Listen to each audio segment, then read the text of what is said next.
যে রাসায়নিক বিক্রিয়ায় ঠিক আছে অধিক সক্রিয় কোনো মৌল বা যৌগমূলক অপর কম সক্রিয় মৌল বা যৌগমূলককে প্রতিস্থাপন করে নতুন যৌগ তৈরি করে, তাহলে সেটাকে কি বলবো আমরা?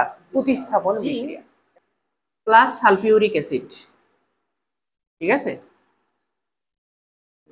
আচ্ছা, জিঙ্ক সালফেট প্লাস হাইড্রোজেন।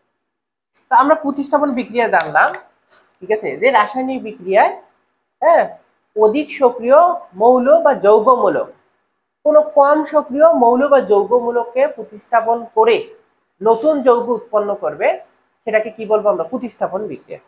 তো এখানে জিঙ্ক একটা অধিক সক্রিয়, ঠিক আছে, জিঙ্ক একটা অধিক সক্রিয় মৌল, অধিক সক্রিয় মৌল। সে কম সক্রিয় মৌল হাইড্রোজেনকে প্রতিস্থাপন করে। তুমি প্রশ্ন করতে পারো যে ভাইয়া অধিক সক্রিয় কোনটা, কম সক্রিয় কোনটা? এর জন্য আমরা সক্রিয়তা সিরিজ আছে, সক্রিয়তা সিরিজ করতে হবে, ঠিক আছে। এটা আমরা নবম অধ্যায়ে গিয়ে পাবো, ঠিক আছে, নবম না দশম অধ্যায়ে গিয়ে পাবো, বুঝতে পারছো? আচ্ছা, তাহলে তুমি মনে রাখবা জিঙ্কটা হচ্ছে অধিক সক্রিয়, ঠিক আছে, অধিক সক্রিয়, সে কম সক্রিয় হাইড্রোজেনকে প্রতিস্থাপিত করে নতুন যৌগ তৈরি করছে, জিঙ্ক সালফেট। তাহলে এই ধরনের বিক্রিয়াটা কি একটা প্রতিস্থাপন বিক্রিয়া। আবার দেখো জিঙ্ক প্লাস কপার সালফেট, ঠিক আছে, এখানে দেখো এটা হচ্ছে কম সক্রিয়, সরি এটা হচ্ছে অধিক সক্রিয় জিঙ্ক, কম সক্রিয় কপারকে প্রতিস্থাপিত করে এখানে জিঙ্ক সালফেট প্লাস কপার উৎপন্ন করবে, ঠিক আছে। তাহলে এই যে জিঙ্কটা অধিক সক্রিয়, কম সক্রিয় কপারকে প্রতিস্থাপিত করে নতুন যৌগ তৈরি করে। তো এই প্রতিস্থাপন বিক্রিয়াও কিন্তু একটা জারণ বিজারণ বিক্রিয়া, ঠিক আছে।